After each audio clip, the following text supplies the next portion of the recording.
नमस्कार मुलांनो, आज आपण एक मजेशीर आणि शहाणी गोष्ट ऐकणार आहोत ज्याचं नाव आहे बुडबुड घागरी. ही गोष्ट आहे माकड, मांजर आणि उंदीर या तिघा गोड मित्रांची. चला तर मग सुरू करूया.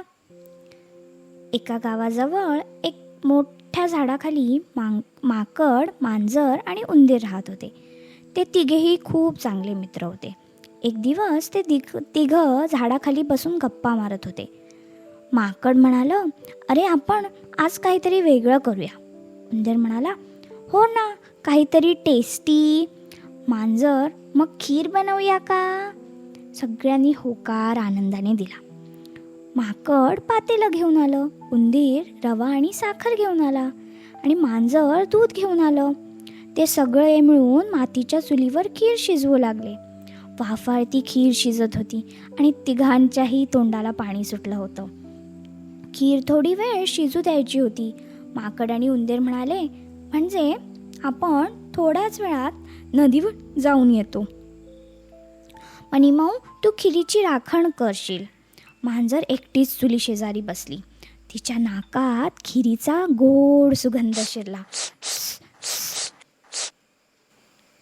मनीमावशीला खूप मोह झाला. ती हळूच चमचा घेते आणि खीर खायला लागते. एक चमचा, अगदी थोडीच, मग थोडीशी करत करत सगळी खीर संपली. शेवटी तिने पातेलं झाकलं आणि झोपेचं नाटक केलं. माकड आणि उंदीर थोड्याच वेळात परत आले. वाह, उंदीर म्हणाला, आता खीर खायची वेळ झाली आहे. पण पातेलं उघडताच त्यांना आश्चर्याचा धक्का बसला. अरे, पातेलं तर रिकामी आहे. कोणी खीर खाल्ली बरं? मांजर झोपेचं सोंग घेऊन होती. माकड म्हणालं, हे पहा, मी एक कल्पना सुचवतो. तो मातीची घागर घेऊन नदीकडे गेला. तिघही नदीवर पोहोचले. त्यांनी घागर पाण्यात ठेवली. ती थोडीशी तरंगत होती. सुरुवात माकडाने केली. तो घागरीवर बसला. घागर बुडली नाही. मग उंदीर बसला, तरीसुद्धा घागर स्थिर राहिली. मांजर संकोच करत पुढे आली. मांजर म्हणाली, मी पण बसू का? ती घागरीवर बसताच ठपक, घागर बुडाली. मनीमावशी पाण्यात गटांगळ्या खाऊ लागली. माझं वाईट झालं, मी डुबते.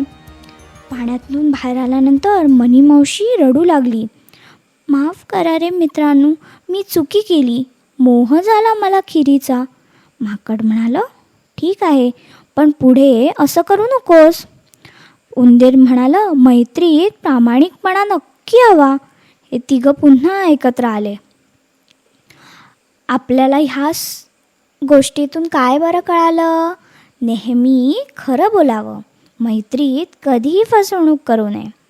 तर मुलांनो, गोष्ट कशी वाटली? आपण पण नेहमी प्रामाणिक राहायला हवं आणि चांगल्या मैत्रीचं जपणं हे खूप महत्त्वाचं असतं.